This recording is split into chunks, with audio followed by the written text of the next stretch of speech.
Hey, everybody, you're listening and watching the Comic Book Bears podcast. I'm Bill Zanowitz, I'm Brian Pittard. I'm Steve Morey. And I'm Caleb Alexander McKenzie. and we are your hairy, heavy homos that talk about comics, but you don't have to be a hairy, heavy homo to listen in. And we are thrilled to bring back to the show for the first time in ages, Dave Ebersole and Zan Christensen. Dave is the writer of the gay neo-noir thriller comic book Dash, which is being collected in a trade that is the subject of a Kickstarter that's happening right now. And that book is published by Zan Christensen's imprint, Northwest Press. So, guys, again, thank you very much for coming back on. Hi. Okay. Let's pull a gay thing because I think one person in particular here is very much interested how these things look.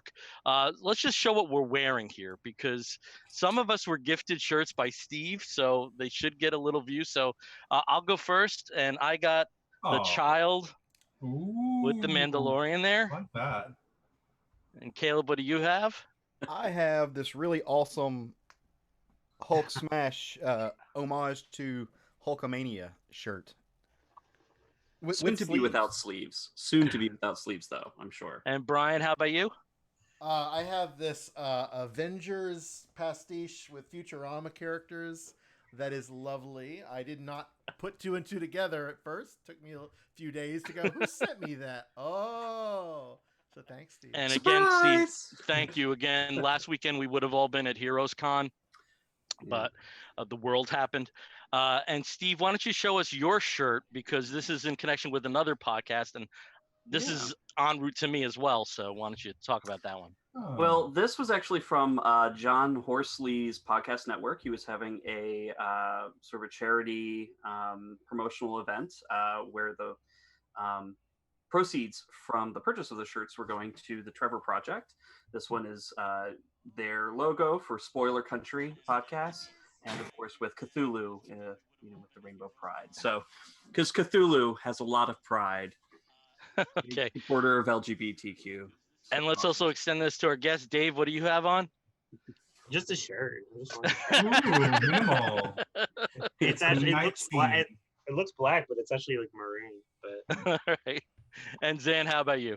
I'm wearing an original Cody Shipman.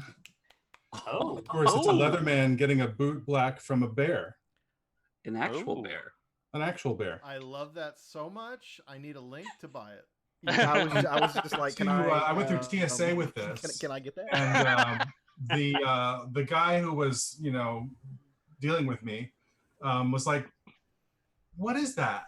And his colleague next to him said, "Oh, obviously it's a Leatherman getting his boot shined by a bear." I'm like, "Oh, great." It's very. I thought it was self-explanatory, but it was confirmed. Okay. If you could just take that off and pass it through the Zoom, I'll just Okay. pick it up. That's how that works. Make it bank for other people here. Okay. Cody So, Shipman. let's redirect back to Dave there. So, Dave, one of us could give the squib in regards to Dash, but why don't we hand it off to you to provide the Reader's Digest elevator pitch version of what Dash is about? sure. I just want to say thanks for having me back. Long-time listener, second-time caller. Dash is the short elevator pitch is the Maltese Falcon meets the Mummy meets hints of Raiders of the Lost Ark. It's about through the eyes of a private detective in 1940 Los Angeles. Someone close to him dies, and he has to pretty much solve the murder. And he finds at the heart of the murder is kind of this ancient Egyptian cult, and he kind of has to use the help of his friends to kind of figure out his own destiny. Like your typical weekend. Okay, and again, as we mentioned, Dash is being published by Northwest Press. Zan Christensen is the publisher of that company. So, Zan, why don't you tell us a little bit about Northwest Press and also anything else you might want to talk about Dash in relation to the Kickstarter that's going on right now? Sure. Well, Northwest Press has started because I used to, or still am sort of, been involved in queer activism in comics and queer, social organizing and helping creators find readers. Was working with Prism Comics for a long time, was founding president of that organization. And people kept asking me when I was working with Prism, will you publish my book? Will you publish my book? And Prism doesn't publish books. So finally, it occurred to me, a friend of mine, John Macy, had a book that he'd been working on for years. And I just thought that it deserved a really big audience and needed to be, you know, needed a team to work on it. So that was the first book, and that was 10 years ago. So it's been 10 years of Northwest Press. Dash, it turns out, if you count all the books, we've done 2 non-comics books, but everything with a spine, this is the 20th book that we've done. And, you know, it goes from anthologies with humor to adventure to kind of sexy things, everything. And the only through lines are that they're good comics and they're queer comics. And Dash is great. Dash is, I think, one of the first books that I published that was not by somebody that I already knew. Mostly I've published people that I've been fans of or who've known me. And this was one actually that was pitched. You can pitch a comic book at a convention and have it published by a publisher, because that's exactly what happened. He brought a copy of the Dash preview book to me at Comic-Con in San Diego, if I remember correctly. And I'm like, oh, what's this? And so that was it. We started doing it. And everybody told me you don't pitch on the floor at San Diego Comic. So rude. So rude. I did. They're full of lies. And the 6th issue of Dash is in previews this very month. So we're doing we're getting a little head start on funding the graphic novel version. But if you've been a reader of Dash, this is the big final issue of the first story arc. So tell your local retailer to stay closed, but to get you a comic, and they can slip it under the door and you can just get it from them. Okay. And Dave, from what I understand, that there is material that's going to be included in the trade collection that has not been released as part of the single issue campaign. So why don't you tell us about that material? Yeah, there's almost 40 pages of new story in it. There's the main story, which is Dash kind of has to investigate into, you know, old school Hollywood. And he kind of finds some pieces of his past still there in this kind of scandal that he has to investigate. And that art is done by Sean Von Gorman. And then we have 2 short stories of kind of like the origin stories of Dash and how he met his friends. And the art there is done by Vinny Rico, who took on the last 2 issues. And all the art looks great. I can't wait for people to see it. We have some previews up on the Kickstarter right now. We're going to be revealing more of Sean's stuff as it goes, and it's kind of a big reveal, kind of, because there's an old school character that sort of is involved. So I'm excited for people to kind of see that. I'm excited for people to see all of it, honestly. But All right, awesome. Now, the way that interviews on this show run are very much like relay races. So I'm taking this interview baton and I'm throwing it over to Steve. Actually, I'm going to hand it to you. I'm not going to throw it over to you. Yeah, because I'm really shit at catching. And so. I know you're crap at that. So, Steve, you have the mic there. So just throw anything you want over in terms of questions to Dave and Zan. Awesome. This first question, of course, is for Dave. I'm a huge fan of Dash, and it's been quite a long time since issue number 5. I'm so excited for issue number 6 to close out the story, and of course for the final collection with the additional material and all that to get more of the characters that I really enjoy. So because it's been a while, could you sort of give us just a quick, high points of what you've been sort of working on in the meantime between 5 and 6? Yeah, sure. So the comic has kind of come out a little sporadically, indie comics. So what I've been doing since, like, kind of, I went back to school. I just graduated, got my MFA, and ready. Congratulations. So I got my MFA at Point Park University in writing for the stage and screen, which has been kind of taking up like so much of my time. I'm also a theater director and a playwright too, so I I think in the time between that, I'd done like one production. I think I'd done in between, but I haven't had like a whole lot of time to do anything because of just school and the writing.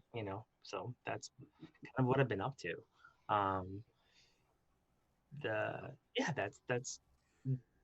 That's what I've been up to. Well, I'm just really excited that you were able to work on your MFA and to graduate. I think that was pretty cool. I know that you've also been doing just a lot of writing here and there as well for the stage. Are there any projects or any big projects coming up after Dash that you wanted to talk about?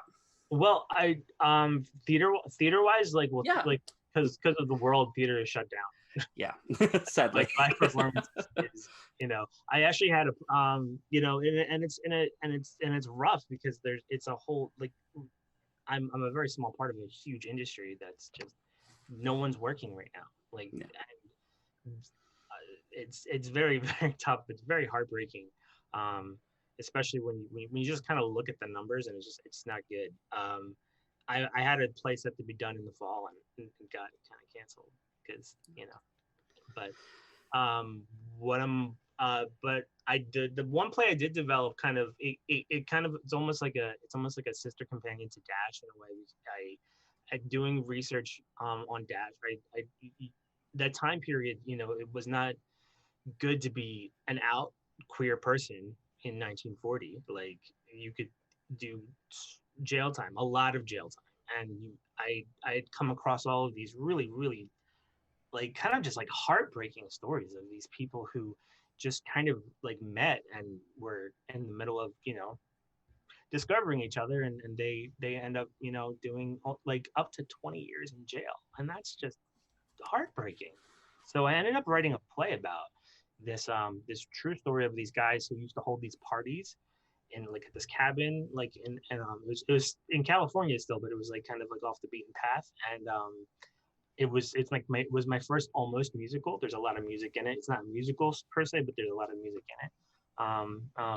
And that's I'd always wanted to tell that story, and I finally managed to finally be able to do it last year. In fact, like our performance was like a year ago today, our final performance of it. So that's something else I've done in that time period. But yeah, I've been really in the 40s and the 30s.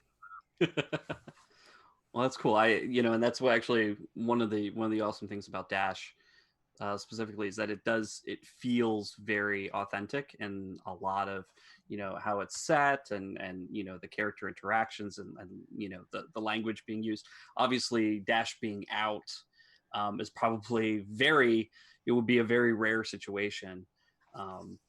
It was period. Yeah, it was super rare, not uncommon. There you hear there's a great book, and I have it here. The last time I was on your podcast, I couldn't remember the name of the book, so I get that. It's a Bohemian Los Angeles and the Making of Modern Politics by Daniel Horowitz, and this is where I got a lot of my research. And like we talk about like a lot of like what like Stonewall, like there wasn't really what was life before that. There was a lot of life before that. It's just not recorded because people would just like if they were caught or discovered by their families, that they would just just throw out all the letters and pictures and everything, where they didn't keep track of it. There's one story in here of like these two guys who were together for like 10 years and then they broke up, but like they didn't know anybody else. They said just because you didn't nobody was out, but there were people, but like. And I kind of thought this, like, what was lower than a homosexual in 1940? A private investigator. So, so he's kind of got like he's the person his laundry's been like his dirty laundry's been all over the front page. So now he's looking at everybody's dirty laundry, and which is actually kind of get into a lot of that in the new story. Awesome. Cool. Well, and now I'm gonna throw that same question actually over to Zan as well.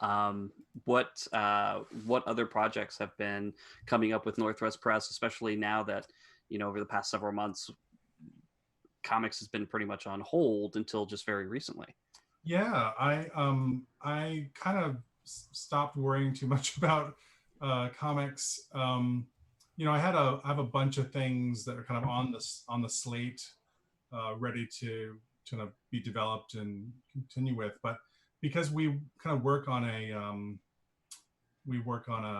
Kickstarter pre-sale model, I just didn't feel comfortable asking people to like buy, come help us publish this comic book.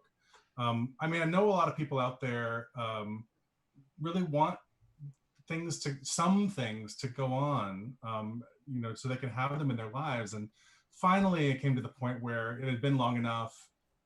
We did do a small project, which you might have seen, called Pride Postcards, which was just a way to get people, like for a small amount of money, they could actually we would send postcards to people they loved for them. And we did this bulk contract to do it. So it was very cheap for us. And we got about 1,000 postcards sent out all over the country. And I'm still waiting for the blanks to come for people who got a set. So they're coming, don't worry.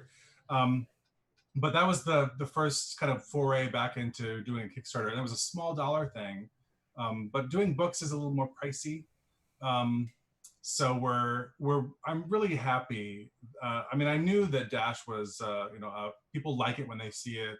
A lot of people haven't heard of it yet, but people do like it when they see it. And I knew that it was going to be well received. I was not prepared to be halfway through funding, much more than halfway through funding on the third day. So yeah, I'm very happy. I'm hoping that this, if it does really well, because of the way I've set up the budget, it'll be great. It'll be great for all the artists who are doing work for it. It'll be great for royalties for Dave and the artists. Yeah, it'll be a rising tide that lifts all boats. And hopefully I'll be able to I've been donating some books to stores in the area, trying to just say, like, if you need something, like, it's not much, but we can give you some queer comics. So maybe we'll be able to gift some to stores that have bought our books in the past, just something to kind of like do something nice for people.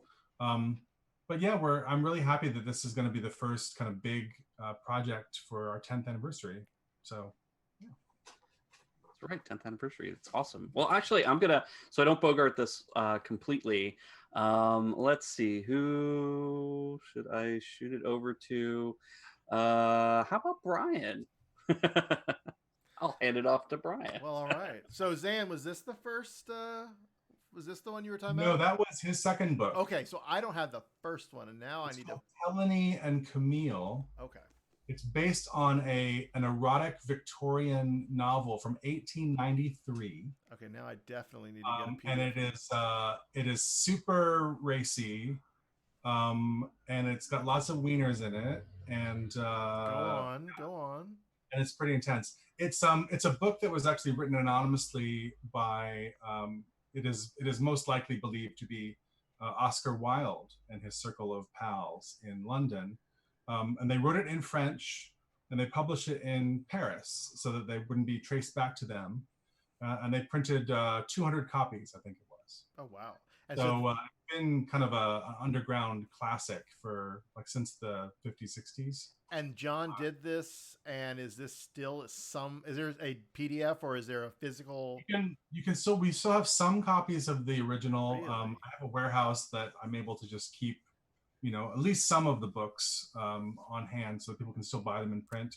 Excellent. We did a run, I think, of 2,000 copies or something like that, and they've just kind of trickled out over the years. But yeah, that was the first one, and he'd been working on it for like 8 years, and he was just pouring himself into it, and it's such it won a Lambda Literary Award for erotica right out of the gate. It was just it was a great way to get involved in publishing, a great person to get involved with. So also about the queer history, I read a book which I thought was really fascinating because I used to live in Chicago, called The Boys of Fairytown, which is all about queer life in Chicago before the 60s, going back to like the turn of the century. And so it's interesting to watch attitudes change because, back in the early part of the 1900s, there wasn't a whole lot of homophobia because people didn't understand that people could be, a certain way and not another way, and they just kind of figured that people messed around and did whatever and didn't really care too much about people wanting to live their lives the way they did. And so it wasn't until it started to calcify and get opposition growing to it that it started to become much more dangerous and much more persecuted. But I think it's definitely interesting for people. If you're interested in gay history, I'd recommend that book because it shines a whole different light on what it was like to be a queer person. A lot of folks who did drag, a lot of folks who lived as women were men, might be what we'd call trans people today, but in the day they were just fairy boys. But it's interesting to see what could have been, if people had not got their heads so far stuck up their asses. That's very awesome. I need to. I have a collection of tabs going right now from you two, so I appreciate that. There's lots of reading time in quarantine, so this is all good. So let me go back to Dave here. I wanted to talk to you about your artists because you started this project with Delia Gable, and there was the first 4 issues, correct? Yeah, well, Delia's the co-creator of it too. So okay. Yeah, so we're co-creators. So co-creator and the artist on the first 4 issues. And her art style is fantastic. I think I don't want to spoil too much. I think we're trying to keep things sort of vague for people who have not read this yet, so I won't spoil anything. But the love interest, who, oh my gosh, Plink, right? Yeah. We can say the love interest, Plink. Yeah. I always was so taken by the way Delia conveyed his features, something really adorable about it, and in a very sexy way that I would never think of, and very specific, I think, in sort of a cartoony style too. Mm-hmm. So I love that, and I love seeing Vinny Rico. Seeing the way he has taken the writing, the artist duties on and carried that, I really was impressed seeing issue 5, just going back recently actually and reading it again, seeing that the style carries through. So I'm interested in both how is it like working with each of those artists, and also talk maybe a little bit about the baton passing, because it sounds like Delia was and is still involved in helping keep that continuity.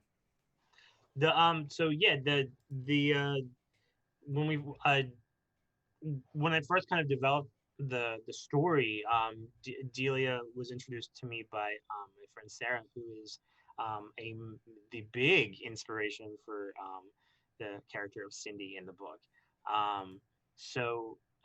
We had worked on it for like a year and a half before we ended up pitching it to Zan, and I think it was like another year until it was published, and then we worked like the 4 issues, and not only did she she did all of the art, and then all of the lettering as well. So she was shouldering a lot of the book, and then there's a lot of stuff that happened. She ended up moving from New York to Tacoma, which that's where she is right now. Very close to Zan, and then there's just a lot of stuff, and she really kind of needed to take a big step back. It was hard for us because we put so much of us into it. But I had discovered I went looking for someone not only who could kind of not necessarily match her style, but complement her style. And I found Vinny because it was my friend Eric Palicki. Do you know guys? He's done a lot of really wonderful work. And he was doing a book. I believe it was called Fake. It was Fake Empire. And I loved I loved Vinny's style, and I was like, this complements Delia so much. So I ran it by Delia. Delia loved them. Delia kind of they had a whole kind of email kind of meeting about this. Delia kind of showed him how she does the coloring, because he does all the coloring as well. And he's just the most sweet, enthusiastic, guy, and he's so like every conversation I have with him, he just thanks me so much for being able to work on the project. I'm like, thank you for being so awesome. And what's really cool about issue 5 is Delia has penciled the first couple pages, and then he inked them and colored them. So it wasn't just like like a big it was a very smooth transition, I felt. And I'm really and Delia and I have been talking a lot more, especially because of this. And today we just announced that she's going to be doing two portraits as rewards for the Kickstarter. There might she might be doing something else, but we haven't announced it yet for the case for the collection. So there's a lot of stuff going on. So it's I have like my heart is very full for both of them, and especially now because the Kickstarter has just done. Like Zan said it, but it totally exceeded my expectations. I didn't expect to be like way more than 50% funded at this point. 2 or 3 days into it. So and all of us who were part of it were kind of blown away by it too. Well, there's such a hunger for content right now, and especially with sort of a queer renaissance happening, both with gays and lesbians and our trans community. It's amazing, actually, for those of us who've been around for a while to see this. Like, I mean, all of us have been around for a while. Maybe Steve or Caleb, maybe the least, but still, like most of us have been around and it's so amazing. All this queer content, all of these great Kickstarter, crowdfunded, and some traditional publishing. So I wanted to just quickly, Zan, I know you've done a little bit of both, sort of the crowdfunded and then the traditional. Obviously, you're still working with Diamond to put things out there and previews and whatnot. Right now, given the state of the industry, I'm asking for a hot take on where you see your baby bear. I'm interested in you as a publisher. Like, what is your hot take on the current climate with Diamond and DC, parting ways, and with digital taking on a bigger role? Where do you see what you're doing with queer comics, in another 10 years? Well, the thing is that when you start in a business that you love but you don't know yet, you don't. There's good things and bad things about this. The good things are that you don't know what you're not supposed to be able to do, and so you just do what makes sense to you. But then the downside is that the things that are pretty obvious to people who've tried, that you do or don't do, and it would be nice to know those things ahead of time. But there's not a whole lot of mentoring. There's not a whole lot of kind of like communal wisdom about publishing. It's everyone usually starts from scratch.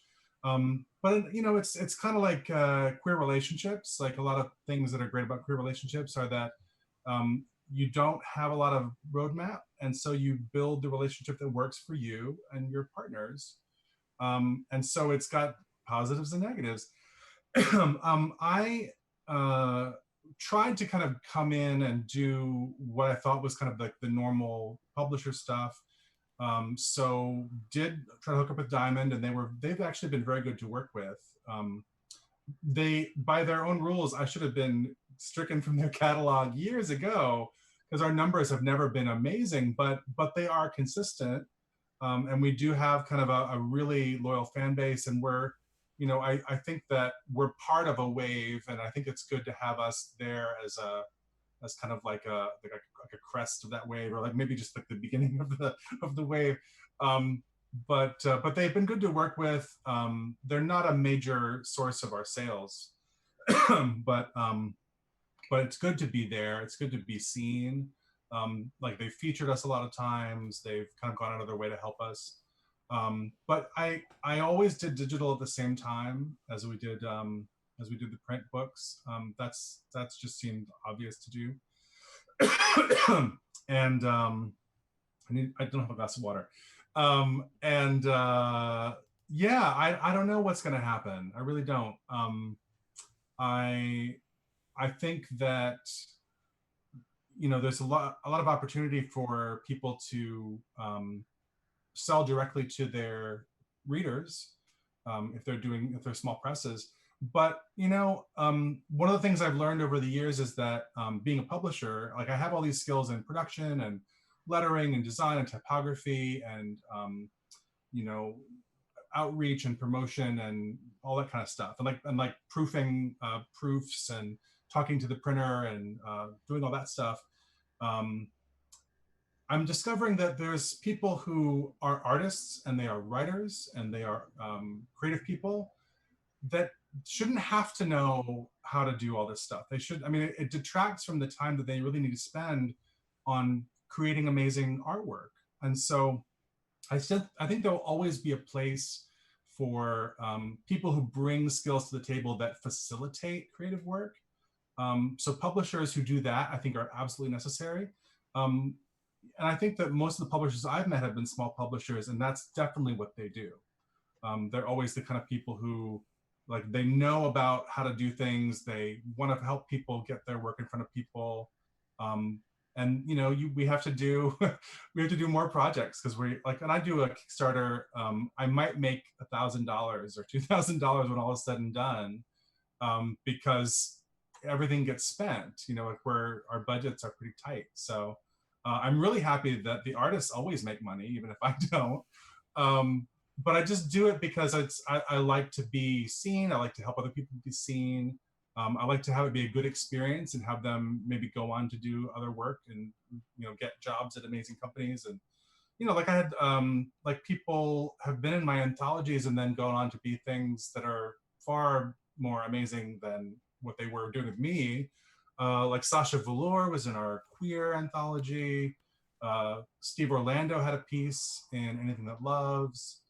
You know, just people have, I wouldn't say that they got their start with me by any stretch, but I'm able to work with people who are starting and kind of help them feel out what they want to do. Yeah.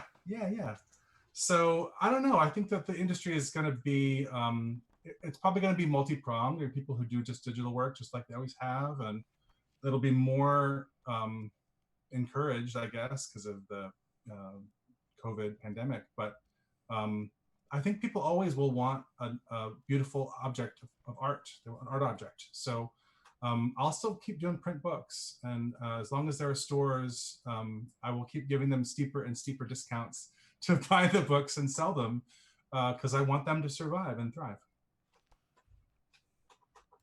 I was totally trying to find the Sasha story here because I think we've talked about it on the show, but I actually got to have her sign it, and I talked to her about it for a little bit. And the story is called Sasha Velour Goes to Walmart. That's right. Oh my god, I can't find it at all. She turns a homophobe into a unicorn. Oh, there it is. I found it. But yeah, for people who are out there who like only know Drag Race and they're like, what is queer comics? You know, one of the season, what is it, season 10, 9? I don't remember what season she was. 10. Like, you know, she did comics before she was, you know, RuPaul famous. So so great. Oh, there it is. Yeah, I found it. And there it is. But yeah, no. So Zan, I love you so much. I love that you do this stuff because there is literally like what, maybe a few other people doing queer comics. There are a lot more. Oh, there are more now. Good. Yeah, I mean, we started doing Prism back in 2003, and at that time it was there was kind of a '90s wave, that kind of indie, gay indie comics, that was kind of going toward an ebb. And we were kind of on the upswing of a new wave of people doing web comics and doing, you know, in small press stuff. But now there's just, I mean, when you consider the fact that mainstream comics have caught up to representation of the indies in a lot of ways, there's just so many great stuff out there from big companies, small companies, and everything in between. Yeah, I'm just happy that I'm around. I think that by no stretch of the imagination am I like the only one doing it, and I think that's wonderful. I really love that. Well, it's definitely good to have an indie publisher because, yeah, like you said, there's a lot of great mainstream representation. Oh, yay! Look at that. Oh, fantastic. But yeah, awesome. Thank you guys so much. I'm going to pass the baton on to Caleb, who is over there on whatever. Yeah, it's always weird because we're in different spots on the screens.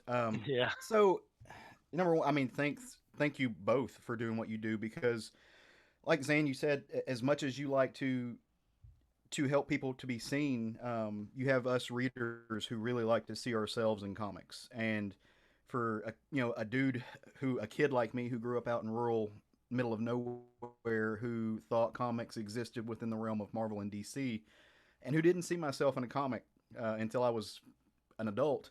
I appreciate it. Like I really do appreciate that.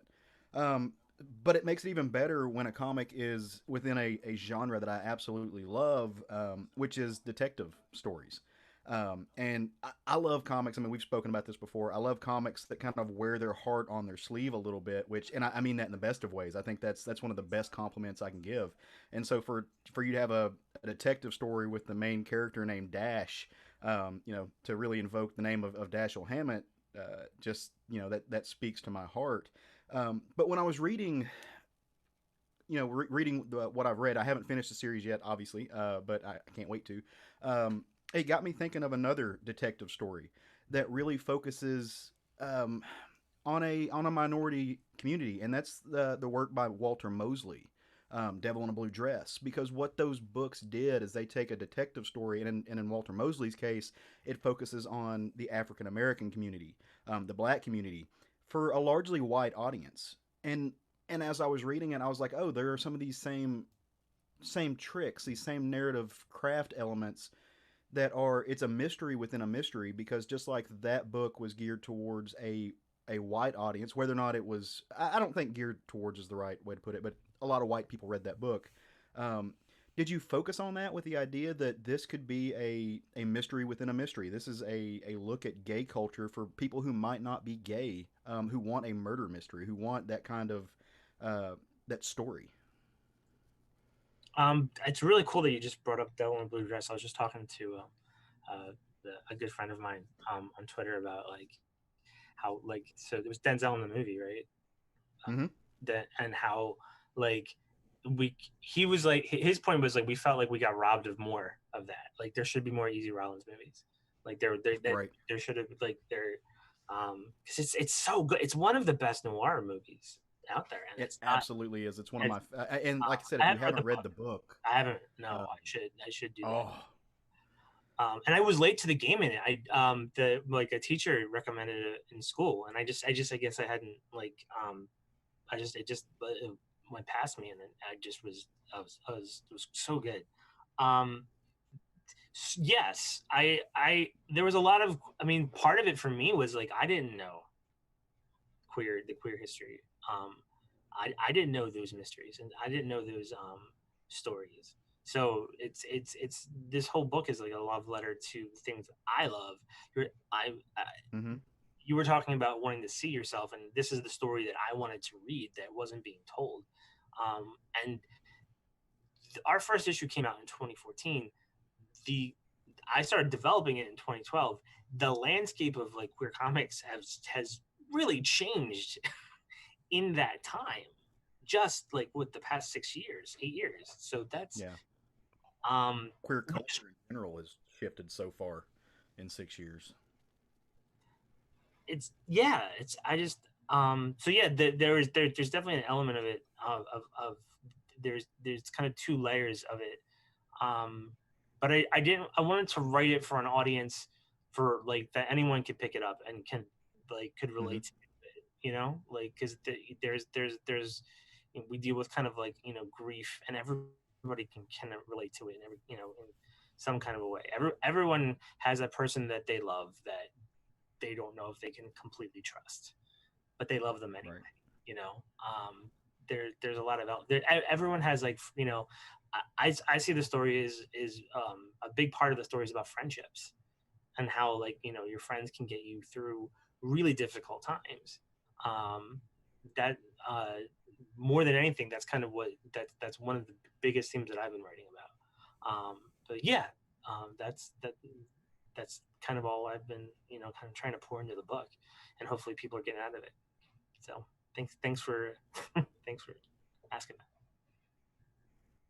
Oh no, you're welcome. Like I said, the I don't know if you'd call it the mystery genre, but the detective novel, the detective stories are some of my favorite things to work with, especially when they're nuanced, when they're layered, when you're doing what Dashiell Hammett and Easy Rollins, what Walter Mosley did, and you're hiding a culture within a story that allows a large group of people. I mean, it's kind of like Bill says at the introduction of every show. We're a couple of, well, for my case, not so hairy, but heavy homos. But you don't have to be a hairy, heavy homo to listen.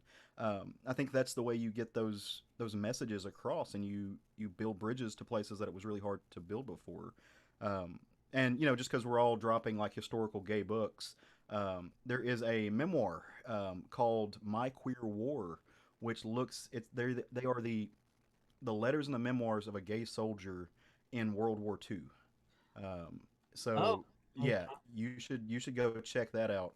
Um, so a guy that I consider to be like my dad is a Vietnam vet. He's gay. He was a Marine in Vietnam, and so I saw this in the bookstore, and I'm like, oh, like let me get that for him and let him read it. And he just crying when he was telling me about it. It was amazing. And it's not necessarily a happy story, as you might imagine, but so today in queer literary class, check out that also.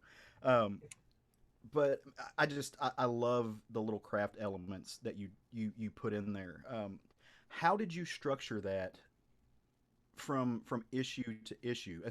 So when I think about a detective novel, there are peaks and valleys in a detective novel, but they work throughout the whole book. How did you pace that, knowing that you were going to do a 6 issues that eventually leads up to a crescendo, but still has those turns that detective novels have? Um, d- with at the end of every issue, everything kind of like the stakes kind of get bigger, and the Mm-hmm. kind of revelations get like more nuts. Like issue 6 is probably the most nuts issue because like everything is now like out in the open, and like you kind of see like like it's a supernatural noir. So like our supernatural elements are right on display, and it may be our most gory issue. So I want to interject that it gets really, really nuts. I mean, I cannot overstate how nuts it gets. Um, I was not ready for how nuts it gets. It's amazing, but it's nuts. I mean, okay. Sorry, so nuts. yeah, so I mean, people haven't seen it yet, so I'm still a little like um, but and that's really attributed to Vinny. He really kind of took some of these things that I had in the script, and he went there. Um, uh, not to not answer your question, but there is a moment in the script that I wrote where and we actually previewed the page today on the Kickstarter where um, I written it's like they uncover something Dash and Sal and it's like they react to it like kind of like Scooby Doo, and that's like as a joke, and then so Mm-hmm. kind of drew it that way, and I was like, you know what, it's the ultimate issue, so I'm like, let's just leave it in. So It's charming. I mean, it's so fun. I love the blend of the kind of the more I mean, it's not realist, but it's kind of trying to be serious. yeah, Blending that with a really playful style, it works really well. I like it. and like Delia had It's hinted kind at of that, but when he picked it up, he kind of like really ran with it, really ran with it. Sorry, I didn't. Oh no, you're good. I was just going to say, Raina Telgemeier does something similar in putting those serious elements with kind of cartoony visuals in there, but it works so well. So Zan, aside from getting finding these gems on the floor of a comic convention, how how does the approach with Northwest Press go? How do you guys? I mean, where are you finding these individuals, and what are you looking for? And by that I mean I in college I interned with a small press literary publisher, and read dozens and dozens and dozens of manuscripts, and some of them were great, but as a small press publisher you can only publish, in our case I think maybe 6 novels a year. Yeah. How do you what do you look for in the work that you put out? I went through a period of the last few years where it was difficult. I was doing it full time for about 5 years. I left a day job in 2013 and did it full time for until 2018. I loved it, but it's not a gold mine. Let's just say that. I was working really hard. I was having a blast. I was traveling everywhere. I was visiting all these people all over the world. did shows in Munich, did shows in Canada, did shows everywhere, and got it. I mean, maybe a little burned out, maybe. My only guiding principle in the work that I pick is that I want it to be something that is important for some reason. I've gotten a lot of pitches from people who draw very nicely, who are telling a fun story, but I don't. It's not anything that doesn't already exist. It's not. It feels too light. I can't see the reason why it has to come from this person and this story. It doesn't seem like it's essential.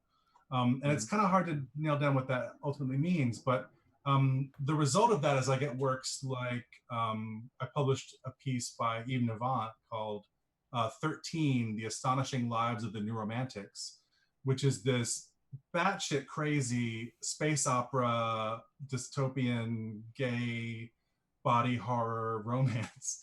And that I'd never seen anything like that before. It was like Egon Schiele meets gay, meets like queer as folk, I don't know, something. And like that's it. Like I know when I see it that there's something that is unique about this. And I definitely think that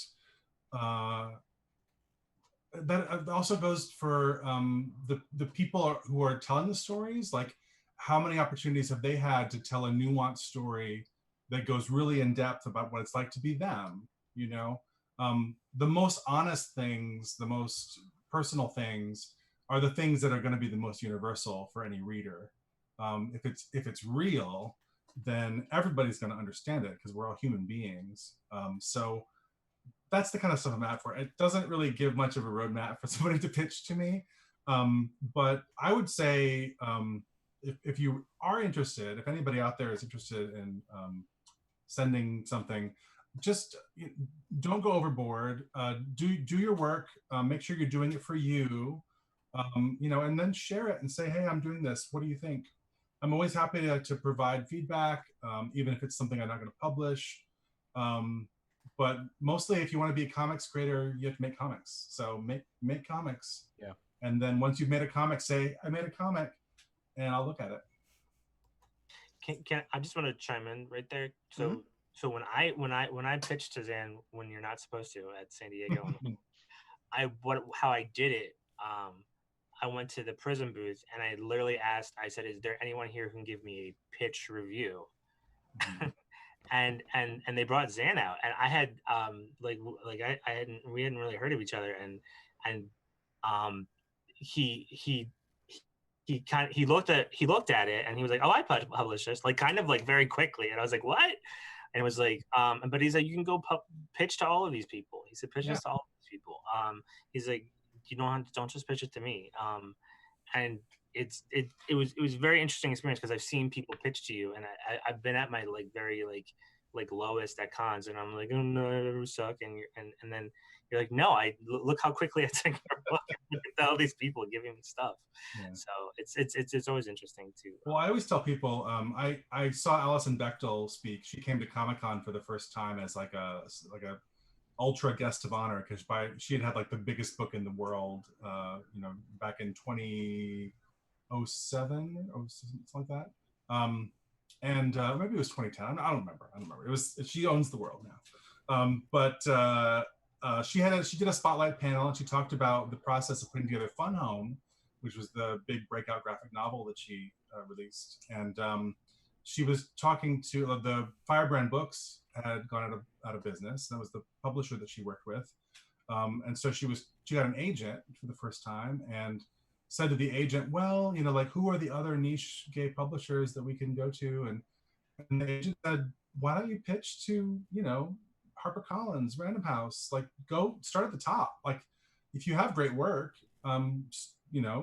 demand to be heard by big people. So I think that everybody should do that. Like if you're doing work that you love, by all means, I would love to see it. Come by and show it to me.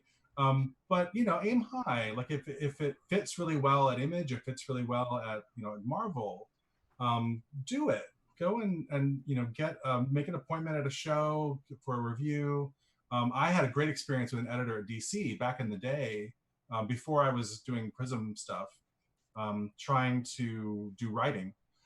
And he actually, had me send some samples, made an appointment, went to see him in the DC offices in New York. Just try to, meet people, get to know them, share your work with them.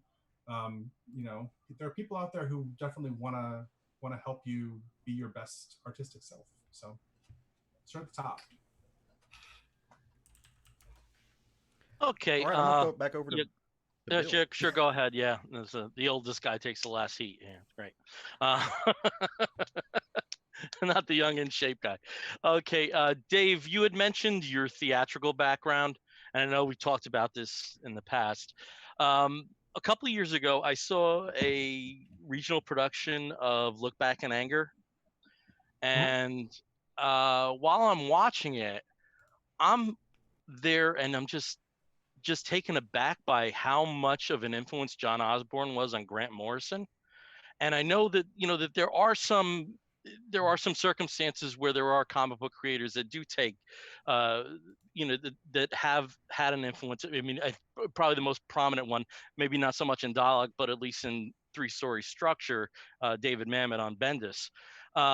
So with Dash and with whatever comic writing you've done, uh, is there anything you've taken from influences in theater? Well, Dash was actually the first comic I ever tried to Yeah. write. And no, but the dialogue, like just writing dialogue and having directed dialogue for so long that I could fill a panel up very quickly, and I learned I had to cut it down. But that kind of led to like when we had our first when the first issue came out, like here in Philly, we had like a launch party, and we did a live stage like a radio play, and like all the actors were dressed up as the characters, and we had original music, all of which you can hear on our Kickstarter video.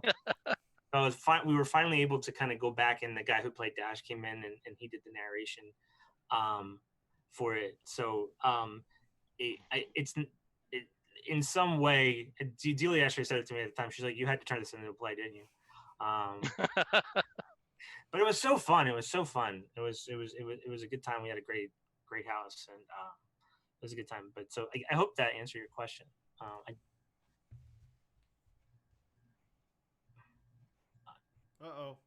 I am muted. That dastardly mute button.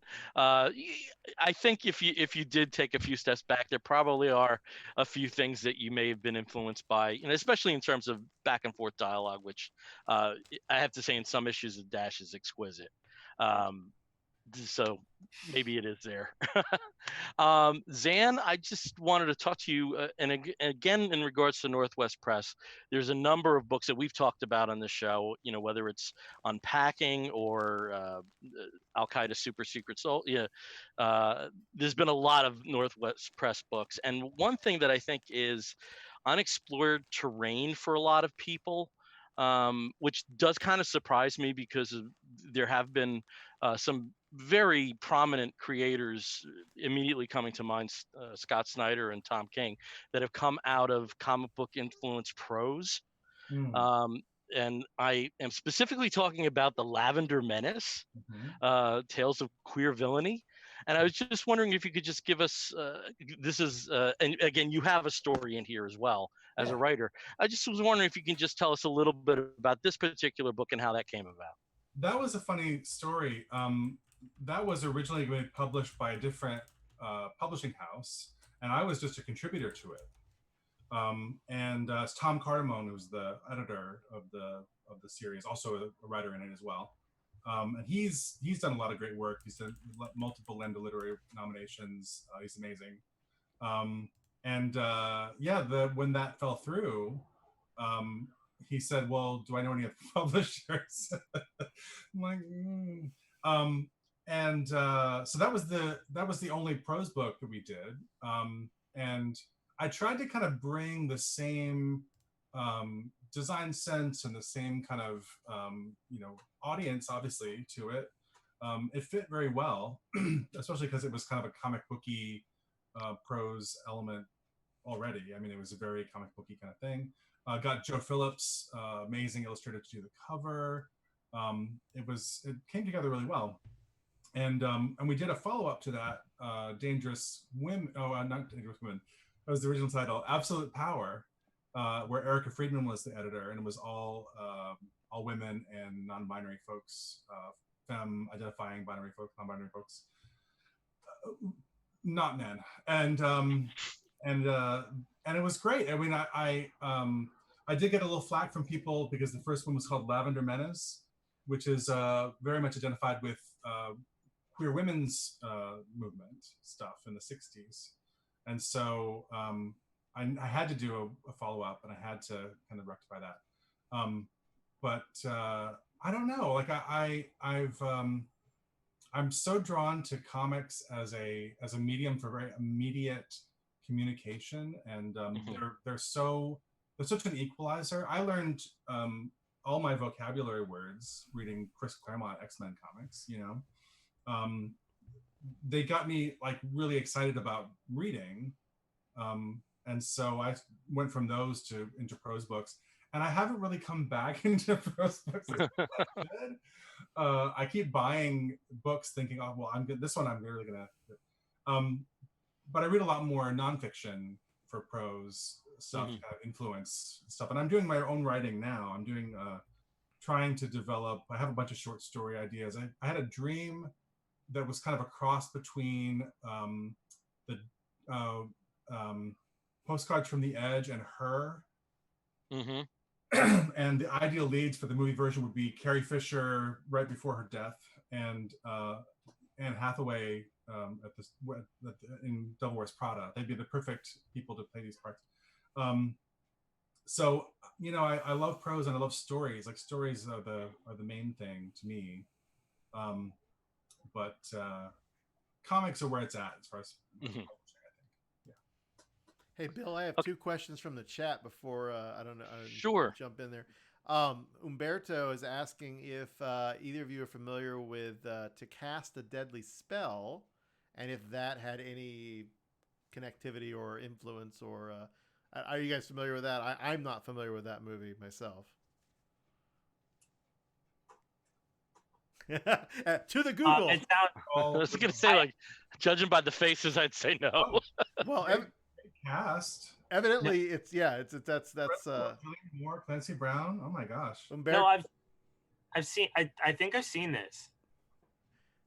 Umberto is a friend of mine from Orlando, and he has really good taste in things. So I'll definitely have to check it out now. Yes, it's a 1991 film with, looks like we've got Fred Ward, David Warner, Julian Moore. Oh, yeah.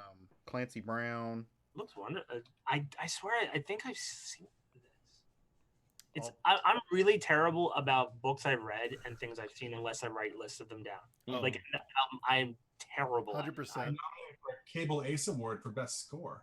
Oh, who did the score? Does it say? I don't know. Oh, now I really have to look it up. The other question is from James Figueredo. First of all, gratuitous plug for Bill's Crime Fighter Inquiry. He's asking about that property's future.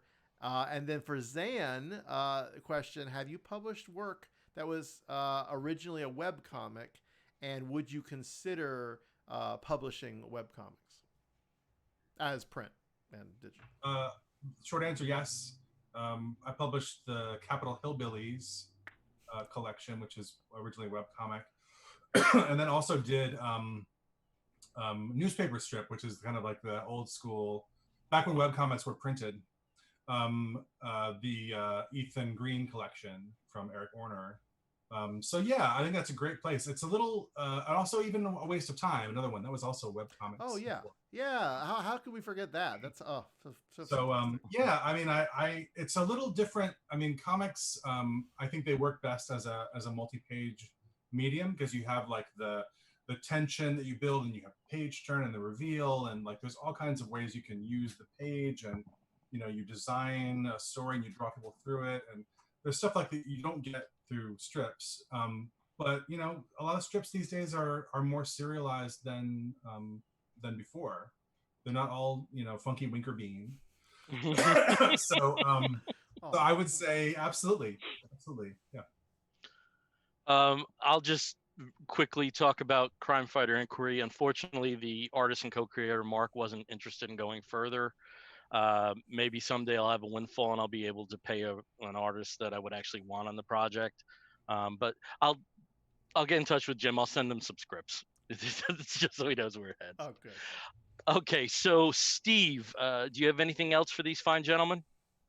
No, I'm just more than anything, I'm really excited to see the conclusion of the story arc here with Dash number 6 coming up in the next couple of months, and then, of course, for anybody who is watching or who's listening, please go out and support the Kickstarter on this. As Dave and Zan have already mentioned, in the first couple of days, they've already gotten about 50%, a little bit more than 50%.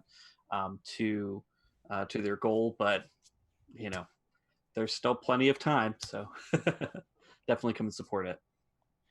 Brian, do you have anything else for them? I just have a very leading, possibly not exciting, I don't know, question for Dave, which is, do you have any more Dash stories or in this world that you might someday want to tell? Yes, and there's a lot of them, and there may be a hint of that in this graphic novel, where we're going next. Going back to hinting that there may be something new from Delia in this as well. Very excited. Awesome. Leave him wanting more. And Caleb, do you have anything for Dave or Zan? Just that Zan's shirt keeps looking at me like it wants me. No, while you're on the interwebs and you're checking out that Kickstarter, make sure you swing by Northwest Press. They've got some awesome shirts. Speaking of shirts, and an incredible catalog. You can order it straight from your phone, like somebody might be doing right now as I keep looking away. I'm not shopping, but yeah, great website, and thank you both. Like I said, you put the comics out there that we can see ourselves in, and that's important. That's incredibly important. As fun as they are, and all the amazing stories, the fact that there is representation for a wide variety of people that don't have that or hadn't had that in the past, and you make it available and accessible is awesome. Hear, hear. Happy to do it. All right. Well, then that leads me right into the last part of the pitch there. So, Zan, if people want to access that Northwest Press catalog or contact you on the interwebs, where would they go? Well, they might go to northwestpress.com. And actually, whenever we do a Kickstarter, it's always northwestpress.com/Kickstarter. So it'll take you right to Awesome. the campaign, or just go and see, there it is. Yeah. I have to redesign my website because it's things in the comics world have changed quickly, and things in the web design world have changed quickly too. It's about time for a refresh. I'm thinking of doing something radically different. So we'll see. Awesome. To be continued. And Dave, how about you? What are your contact points? I have a website, daveebersole.com. We also have dashthecomic.com, which also needs to be updated.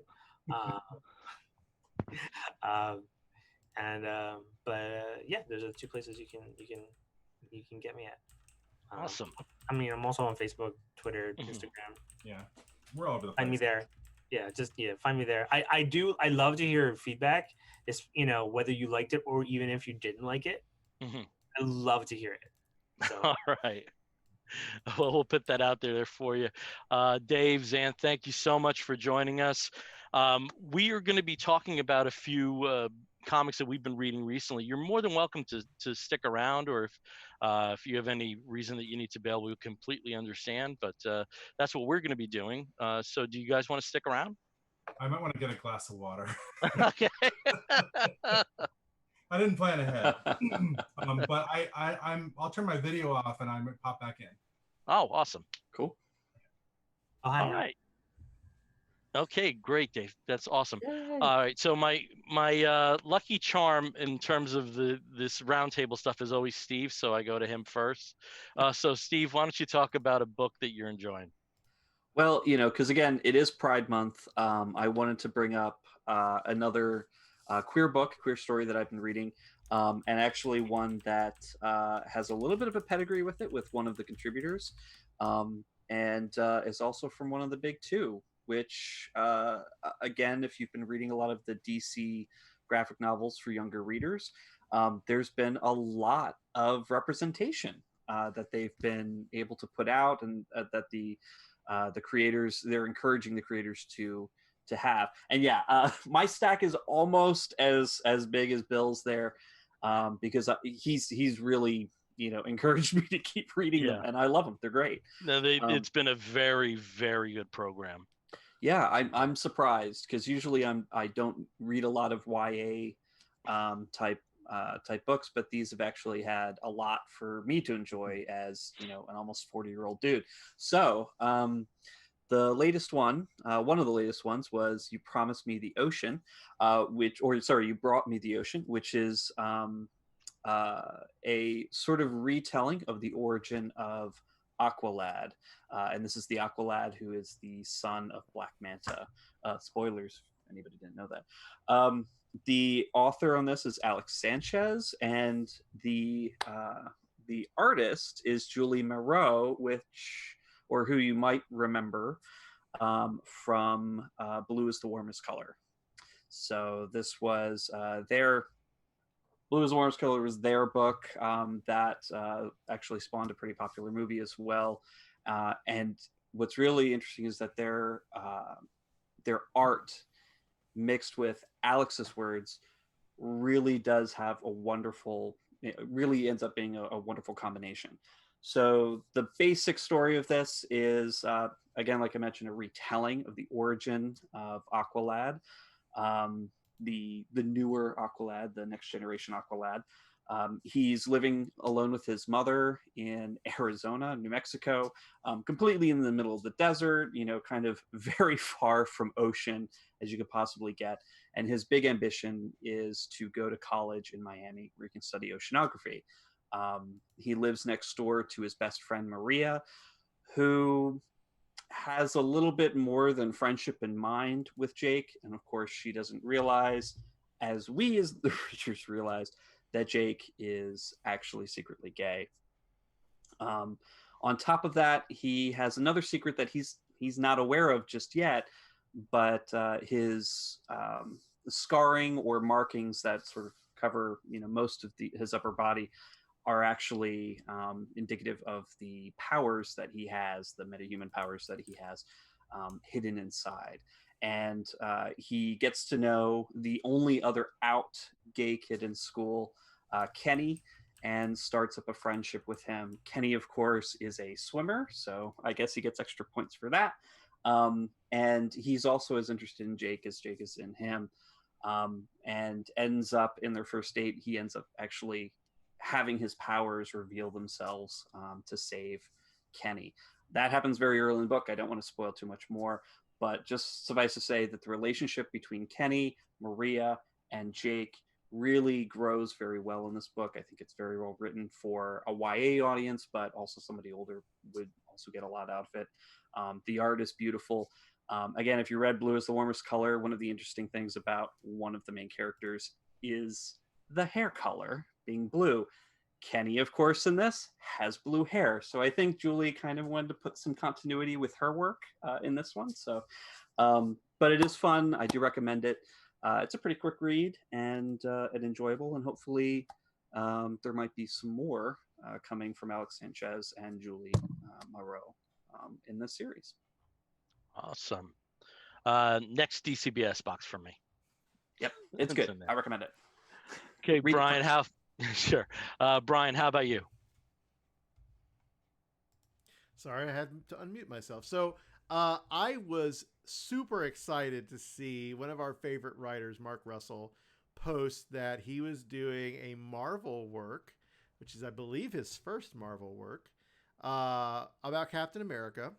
But of course, with Mark, it's never just, on the face. It's never just the thing.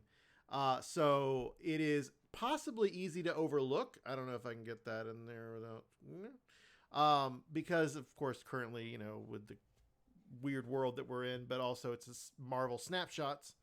You know, you might overlook it. You might think, that's whatever. It's fine.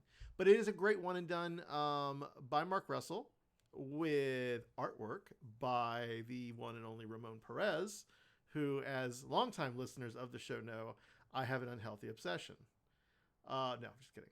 Oh, thanks, Dave. Dave knows. We all know. All of us know. It's bad. It's bad. It's thing. But no, I love Ramon. I love his art. I'm so thrilled that he is back. You know, that they're putting more of his stuff out, because I knew he had more Marvel work coming, and you know, anyway. And then colors by Rico Renzi, who I completely forgot. You know, I have met obviously at Heroes. Speaking of Heroes earlier, being he's out of Charlotte. It's a great team. I mean, honestly, a dream team here. And it's Captain America story that Cap is barely in, and in a fantastic way. It is set, I believe the way they discussed it and the way it fits, it's a like a story after one of the existing stories in continuity. So it's what happens after, I believe it's the Mad Bomb that goes off in New York City. I'm not familiar with that story as well. I need to go back and find that, but Yeah, it's the start of Kirby's run. oh, wow. The second time he did it in the 70s.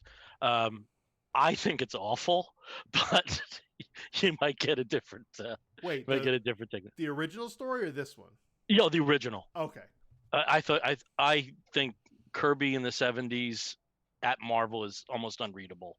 But might have a different opinion. You know? I love Kirby, but who knows? Enjoy. I will say though that if you did enjoy Remender's Captain America, there's a lot of connective tissue there. So it might be a little bit more in your wheelhouse than I'm providing for you. That makes sense with certainly some of the things that's in there. So basically, if you're not familiar with that story, and again, I'm not, but it is a bomb that goes off, and it basically causes everyone to go mad in this radius of the bomb. That's all you need to know. You don't need to go back and dig in otherwise, but that's the start. And there is this fantastic storyline about a character who is relatively, unknown. This is a new character that Mark's created that gives you the really kind of like in the history of Marvels, the Alex Ross, Busiek, you know, like you get the, wait, was it Busiek or Wade? It was Busiek, right? That did Marvels? Marvels was Busiek, yeah. Okay, just making sure. Like that from the ground perspective of this event, and you kind of learn the side effect and the ramification of this terrible tragedy that becomes very personally manifested in this character's life. This young Black American trying to go to school, go to college, wants to go off and become an engineer, and so very technically savvy, and he has a very intense tragedy because of this event. And that tragedy shapes his destiny. And I'm not going to spoil the whole thing, but this story gives you a really great look at the the outcome of this in a marginalized community. This outcome of this this terrorist activity in this city, but from a marginalized community perspective, person of color, Black young engineer, how that shapes his life, what that makes him do next, and it gives you also the superhero's perspective on that situation. So Cap is in the story, Falcon, Tony Stark. So it's all that era of Marvel. And God, there's some just beauty in the story and the outcome. It's not necessarily a rosy, happy ending, but it is firmly planted in, we need to listen more to our marginalized communities, and we need to uplift our fellow men and everyone in our communities to achieve what they are destined to achieve in their own right. And all of the societal and all of the socioeconomic and all of the cultural disadvantages are heightened by these kind of tragic events, as we're seeing right now with COVID-19. and seeing Captain America in a way that is, he's not perfect. Like he hits things. Like he's a hero, but he's a blunt instrument. And having that pointed out to him and seeing him sort of humbled and seeing then what he does next is really powerful in this moment. And it's great because the story was written like, a while ago. It's not a in response to the current events, but it is one of those odd synchronicities that just it makes your skin tingle and your hairs stand up when you feel those synchronicities with what's going on. So it's a one shot. It's one and done.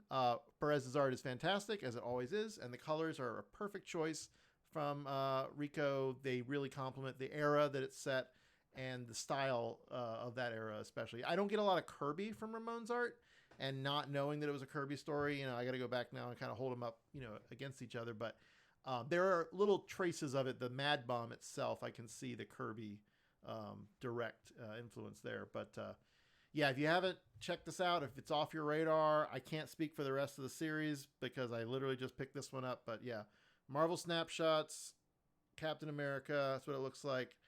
You got to check it out. It's well worth your $3 or $4. Totally worth it. Okay, Caleb, how about you? So I have a bad habit of getting really excited about talking about a book to you guys, and then finding a book the day of that just throws me completely off track. Like that always seems to happen. So I had a book that I was going to plan on talking about that came out last week, but then I found the book that I actually want to talk about this week, and it's a brand new book, kind of like Brian. So if you haven't read it, there's nothing really to spoil, but it's called SOS Support Our Shops with a gorgeous cover by David Mack. I don't know if y'all can, if really comes through on the screen, but so I'm going to tell you what the book is, and then I'm going to tell you what the book is and what makes it super cool. One of the things that we all, that I think everybody who does a podcast, but Bill especially does, and has carried through Comic Book Bears Forever, is let creators kind of tell their origin story the first time they're on the show and stuff. And that's essentially what this book is. This book is a series of origin stories from some of the greatest comic creators, not all of, but some of the greatest comic creators that are out in the industry today, and it's published by Aftershock Comics. I don't know if you can see the back of the book, but it's kind of a who's who. There's Cullen Bunn, Steve Orlando, Jamie McKelvey, Stephanie Phillips, Phil Hester, Jerry Ordway is on this book, Rose Stein, and Ted Brandt, who are some newcomers to the industry that I absolutely love. Their book Crowded was awesome. Gordon Purcell, Guy Major, there's just a ton of them. And each of these stories is the writer's perspective on how they got their start in comics. And it opens up with Cullen Bunn and, being on a road trip with his family and having a little brother who is just kind of hyperactive and, just stuck in the car, and they go by a gas station. And he picks up a comic that he's starting to read, and he grabs the other one of the same title, but as they get in the car, he realizes he got number 13 and number 17. And he wants the rest of that story, so it leads him to a comic shop. And that's where he really found the magic. Something similar in Stephanie Phillips' story. She writes a story about this young girl who's in a store, kind of a comic shop full of guys. But the proprietor is also a woman, and she finds this kind of connective tissue with this person who helps her just fall in love with superhero comics. It was really neat because the Jamie McKelvey story in there, Jamie's not drawing it. Rose Stein's actually drawing it, and Ted Brandt does the work on it. Jamie writes it, and I'm not used to seeing Jamie in the writer's seat, but it kind of tells the story about how Jamie was not a quote-unquote comics guy. He did, he read a few comics as a kid, but he was an adult. He was a quote-unquote grown-ass man when he was, hanging out with the person that he was dating, and they were like, have you read Sandman? And he's like, no, what is this? And he gets handed a comic, and it blows his mind because he's never seen a comic like this. He's never seen what the medium can do, and so he goes to a comic shop and he picks up the trade, and the next week he comes up and picks up the second trade, and up through the ninth trade, and by the end of it, he's redeveloped his love of visual storytelling, and he starts drawing, and he goes on to become Jamie McKelvey. And that's the power of of the medium. There's so many in here, and the stories, they're just like the stories we've heard. They're, oh, I was a kid and I found my first comic in a spinner rack, or oh, I was walking down the street and I found a bag of comics that somebody had thrown out in the trash can, and I picked them up and read them because my family wouldn't let me have comics. Or I was a poor kid and I found them at the library. There's just so much of that in there, and it really speaks to, like, for me, who loves that aspect of what comics can do and what we as a culture can do for comics. It just made me really happy. Now that's why the content is cool. Oh, and I got to give a shout out. It would be terrible of me if I didn't. The heavy lifters of this book are Guy Major and Marshall Dillon, who did the majority of the colors and lettering throughout. There are very few stories that Guy Major didn't do the colors on, and that Marshall Dillon especially didn't do the letters on. So shout out to those guys. They did some work. All right. That's why the inside is cool. Now, here's why the outside is cool. The SOS support our shops. This wasn't in previews. This wasn't ordered and purchased by comic shops. Aftershock Comics sent a package of these for free to every Diamond account that they have access to.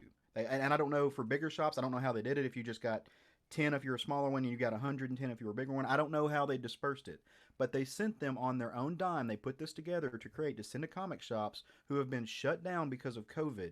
And the sticker price, I forget. Let's see. I don't even know if it has it on here. I'm not sure what it rings up as.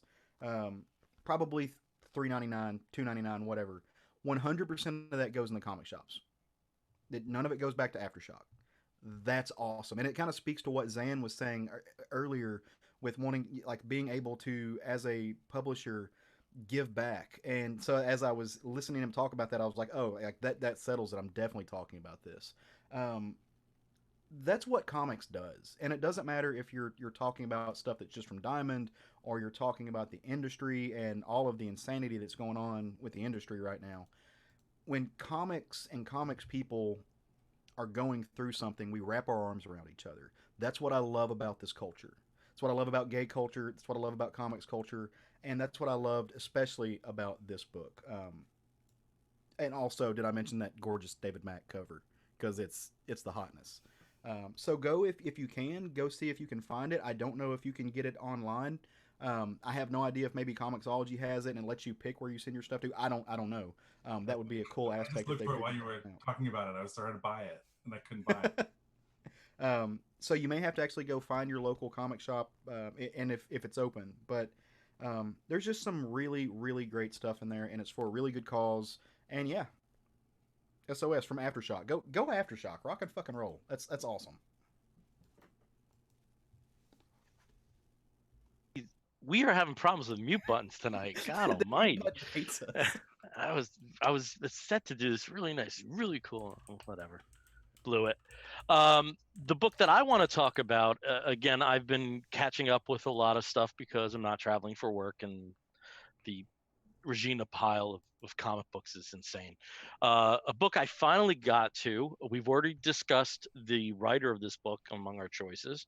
And this is a book that started life as a Vertigo project, but then the rights reverted to the author because of some controversies, and it found a home at Ahoy Comics. And the book I'm talking about in single issues, which I have, is Second Coming, which is written by Mark Russell with art by Richard Pace and some finishes by Leonard Kirk within the storyline. And it tells the story of a Superman analog named Sunstar. He's right there. And the god that inhabits this universe is definitely the Old Testament dickhead god. And he decides, maybe mankind doesn't deserve to continue. So he through a series of events, his son Jesus Christ comes back to Earth. But to help him out, God engages Sunstar to room with him. And though these are both one literally messianic and another messianic figure, they both have very different worldviews and very different perspectives about how to bring people to either justice or goodness.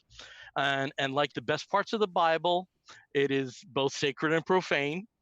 Sometimes, within the space of the same thought.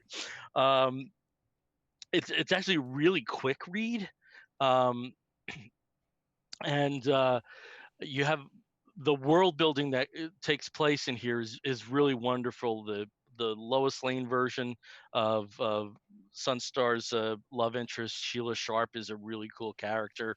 Rowboat among the supporting characters, because this is a little closer to the real world. So, of course, Sunstar is in a superhero group therapy sessions that go on. The version of Batman, which is Night Justice, is particularly pathetic. Um, and if you have dug Mark Russell's work, you have to flock to this. I think as of right now, he's the closest thing comic books has to a to a sure bet. And I really loved it, and I'm kind of kicking myself for waiting 6 months to read it. So that was my choice, Second Coming. Steve, keep me, please keep me honest here. Have we ever talked about this on the show? I think I have brought it up. But it was Maybe very much in once. passing. We really didn't take a deep. Yeah, no, definitely not a Yeah. deep dive. Just sort of like, hey, Second Coming's out. Let's talk about Second Coming. Yeah. Because Yeah. I mean, I love Ahoy Comics. I love the fact that they not only have a great way of celebrating the authors and their artists, but they also have a lot of prose in the back matter. And that sometimes is just as much fun to read as the comic story that's headlining. Right. But that specific for Second Coming, I know they don't have that in the trade, but if you do have a chance, and I think it should be still pretty much available to pick up the single issues, they do have the letters column, and reading some of the letters in there from readers and from people who are interested in the book, and the answers that Mark Russell provides, or at least the responses that Mark Russell provides, it's really great dialogue because obviously the subject matter is very sensitive for a lot of people. And Mark has the chops. I think the history with seminary, I think that can help answer some of that while still maintaining a pretty good sense of humor about it, and not allowing sort of things to go super confrontational, keeping some of it light. I would argue that this is even more reverent than his Flintstones work was. So that was kind of the big controversy: is this Mark Russell just going to be poking the bear at Christianity? And he was extremely reverent to the religion and to the message of Christ. And as somebody who's not a Christian, but was raised Christian, I was incredibly impressed by just his honesty and his truth that he came up with. No, definitely as a retired Catholic, there was a lot that I appreciated. Also, since Steve, you mentioned the back matter, this does have a short story by Audrey Ryer. Audrey is the daughter of my friends Sharon and Andrew. I've known her since she was 10 years old. And it's really cool to see her work in something like this. So, Awesome. So Dave, Zan, are there any books that you're currently digging that you might want to talk about? I can go because cool. So I don't know if you guys heard of Alienated from Boom. Yes. Now it's ringing the bell. Yeah. This is because I watched the show, so I had it right here. It's not normally something I would read, but my LCS comic book shop in Delaware, right over the line of PA. Shout out. I was there. God, early March. Were you? Yeah. Wow. I went to a show at Chapel Street Players. I was there. It's a great shop. It's an amazing shop. She's amazing. She carries my book. She's like they have a huge LGBTQ selection. They're amazing, but she has a tendency to come up and say like, read this. So I've learned to just be like, okay, It's about like three kids in high school, which already I'm like, it's not really like, I mean, okay. But what's cool about it is that they kind of come across this like space creature and like which joins all of their brains. And the three kids are all like named Sam, like in like some way, like there may be a nickname and whatnot. But it went in a way different direction than I thought it was. And the other two like issues, it's getting a lot darker than I thought it would. But it feels like very reactionary to our times, and a lot of this. I think the series was definitely written before we went into like a pandemic, but I'm curious to see where it goes with that in mind. But yeah, this was not something this is not normally in my wheelhouse, but I'm enjoying the heck out of this. So that's what I got. Awesome. Zan, how about you? Do you have anything? I'm sure will be good that I do want to plug, which is Joe Glass's new project on Kickstarter. I'm gonna get the name wrong. Hold on a second. I backed it right away without even. I mean, I did look at it. I think it's Glitter Vampires. Is it Glitter Vipers? Glitter Queer grindhouse graphic novel. It's basically like the queer revenge power fantasy that we all need sometimes. And I know that this is a primal thing because I've had almost not the same storyline, but the same kind of fantasy of like a pack of kick-ass queer characters beating the shit out of homophobes. So I am really looking forward to this. I think it's gonna be great. And also on the more goofy side of things, I read about the Green Lantern 100-page 80th anniversary special because they're retelling the Green Lantern origin with in the Golden Age with the new gay Alan Scott that they did during the whole New 52 Michigas. So I bought it just because I want to read it because I love. I mean, it's basically like Dash but with a ring. Because he's going to be, a gay closeted man in 1940s America. So yeah, I bought a copy on Comixology. I haven't cracked it open yet, but so the previews already. It's like Gary Frank did the art, and he's always amazing. So yeah, it's a win. It's probably going to be like 4 pages out of 100. I think Cena's got a story in there too, I believe. Oh yeah. He did Simon Baz. Right. I have it on my phone too, and I haven't read it yet. So. Next DCBS box. Yep. Yeah, same here. I actually, I might go ahead and pick up the 80th anniversary issue at my local store because that's what I've been doing with a lot of the 80-year editions. Is that I've been ordering one for the DCBS box, just whatever year, and then going and getting one of the many different versions that they have. Yeah. Usually I pick up the 1940s covers because they're pretty cool. Yeah. All right, cool.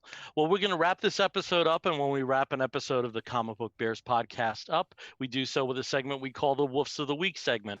And this is where we highlight something. It may be a comic book, but it also may be a film or a television show or a charitable initiative, anything under the sun that we think you, fair listener, may be interested in sampling. I will start with Steve. Steve, what is your Woof of the Week? My Woof of the Week is actually going to be not a TV show like it always is. It's actually going to be another comic, and I'm not going to talk too much about it. I just want to, push it. This was one that my LCS actually just pulled, thinking that I would like it, and I was like, oh, I know nothing about it. Yes, I do appreciate my LCS as well. He doesn't usually come up and like scream at me to read something, but he just kind of slyly adds things to my pull list. This is Wind, or possibly Wind. I mean, like Marge Simpson, I've only ever seen it written down, so I don't know. But it's by James Tinian IV, with art by Michael Dialanos, and I believe Aditya Bidikar actually did the lettering on this one. But it's a cool fantasy, possibly maybe far future, post magic, post apocalyptic, post human kind of storyline that reminded me a little bit of The Spire by Simon Spurrier from a couple of years ago, also by Boom. Um, and it's an interesting story. It's obviously there's some magic, there's some supernatural elements, some fantasy with some sort of like post-industrial kind of technology, and also at the heart a very queer story. Because the main character, Wind, is gay and obsessed with another character who goes by the name Gardner, who is also gay, that we also learn sort of in the book as well. So the story is pretty cool. Some menacing bandaged man as the possible antagonist, and of course just general prejudice and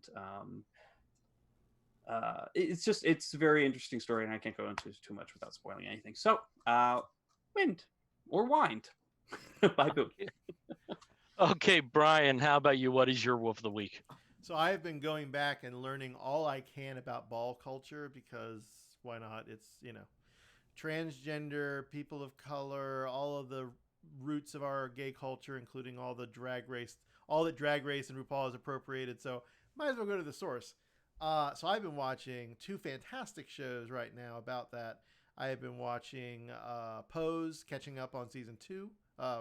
Season one, and then I'm about to start season two, I should say.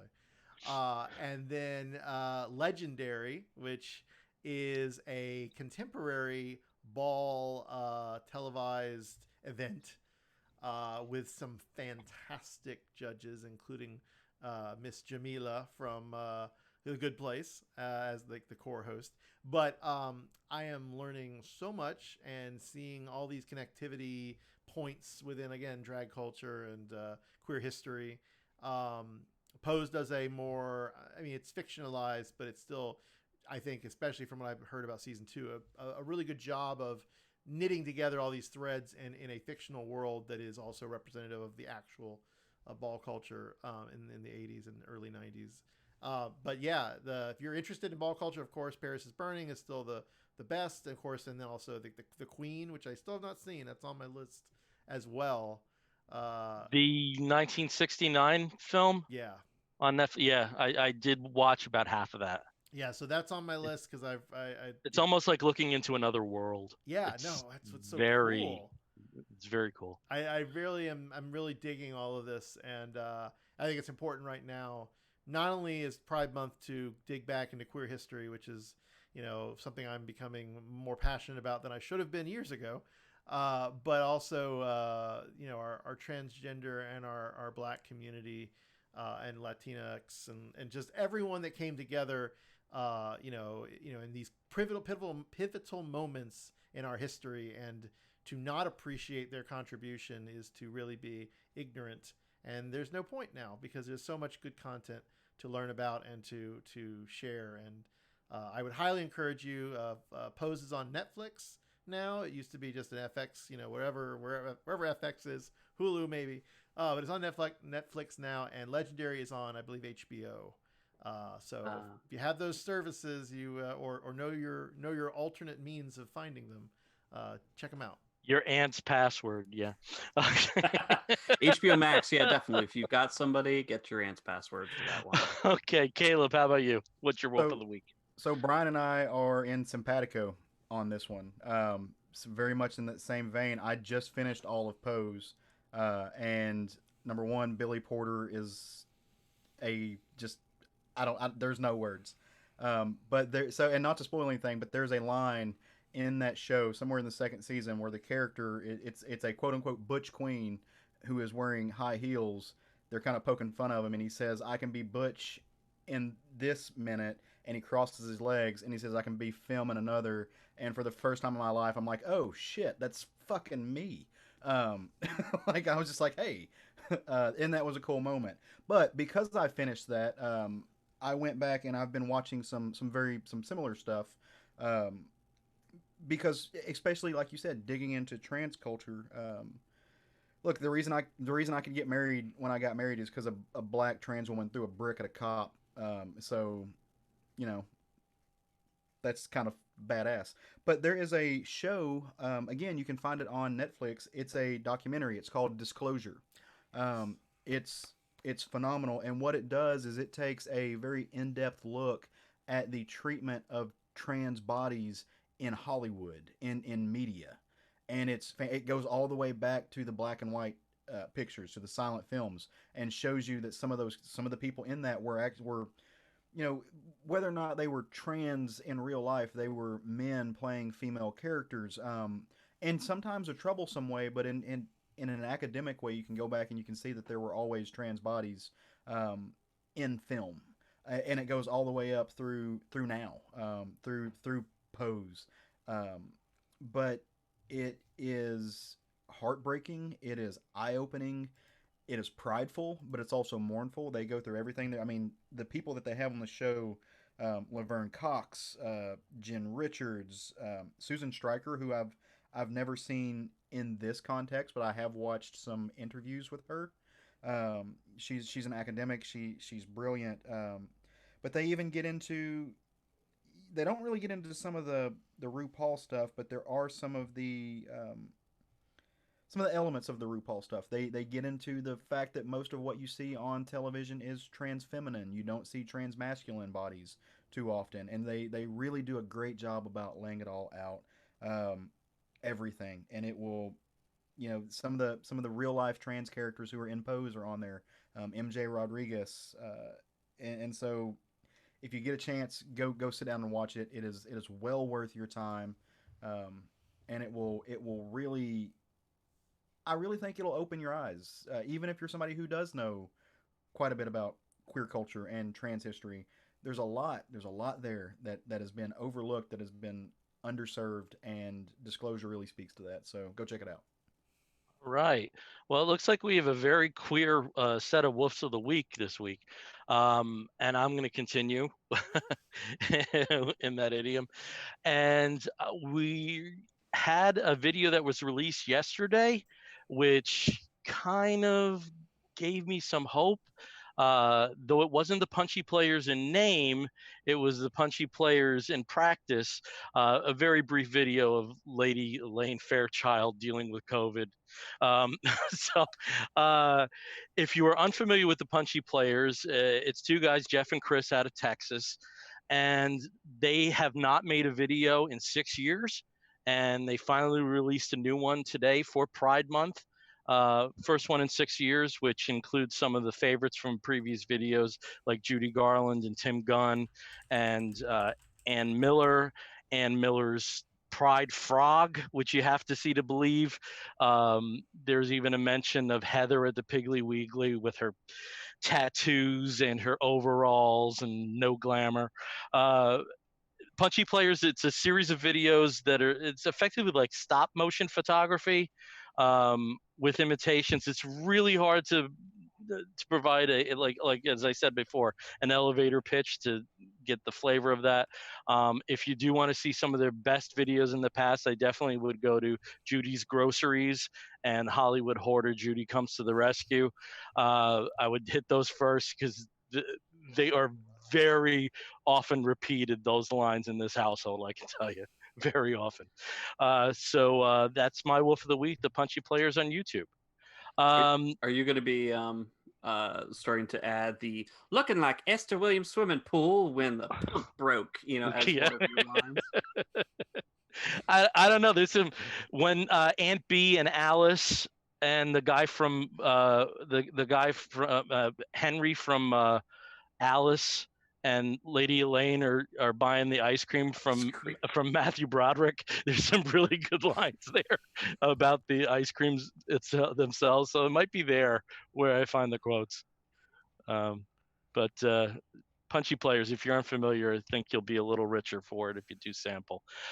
Dave, Zan, is there anything that you might want to throw out as a wolf of the week? It's perfectly acceptable if you would just want to leave it as the Dash Kickstarter. But if there is something that you think people might enjoy, we can provide that here for you right now too. Well, I've been catching up on my culture the past few months. So I don't know if you are familiar with the concept of telefidelity. But telefidelity is when you and your friend do not watch the show without each other, right? Mm-hmm. So this thing hit, and I used to go over to my friend Scott's house and stay up till 3 o'clock in the morning drinking red wine and white wine and all kinds of wine, and watching some amazing show and being like, oh my god. So I stopped watching my favorite shows because I was like, for some reason, I was kind of like in the back of my mind waiting for him. So I finally finished the show Love on Netflix. Have you watched this? Oh, so it's a Judd Apatow produced project. It's not queer, but it's so queer. It's a love story between a really awkward guy and a really messy lady. And it's great. It's sad. It's frustrating. It's awkward. It's romantic. It's really great. And also Dua Lipa, her album Future Nostalgia. I've been playing it over and over and over again. And I tend to listen to music and not know anything about the person. I just listen to it. And I finally started watching her. I'm like, I can't, she looks like Gal Gadot. She's like, it's crazy. It's crazy. But she's like all disco, glam, amazingness. And that would be my gay adjacent suggestion for my woof of the week. And Dave, how about you? Do you have anything? Well, I mean, we already talked about Joe's glitter vapors. So all I'm gonna say, and it's not that deep, but I just watched the first 3 episodes of Doom Patrol today. So it's a lot of feels. A lot of feels. Dorothy made me cry every time she was on screen Yeah. today. The first episode, I was just like teared up because I got through the first 3 as well. Yeah, like just before we started this. Yeah. That's all I. Yeah, that's also yeah. pushes all those buttons. So. The feels. All right, everybody, we're wrapping this one up in a bow. Again, we are the Comic Book Bears podcast. You can find us on the Twitter and the Tumblr and the Instagram as Comic Book Bears. You can find us on the Facebook as Comic Book Bears Podcast. If you want to write to us, you can do so by sending an email to comicbookbears@gmail.com. And if you want to listen to us, please do so through iTunes. Please subscribe to us through that platform, and please leave a review if you can. You can also get us through Stitcher Radio and some of the other podcatching platforms. And we will be back next week. So until then, I'm Bill Zanowitz. I'm Brian Pittard. I'm Steve Morey. I'm Caleb Alexander McKenzie. You're going to hear a woof and an explosion. Again, we'll be back next week. Take care, everyone. Bye. Bye.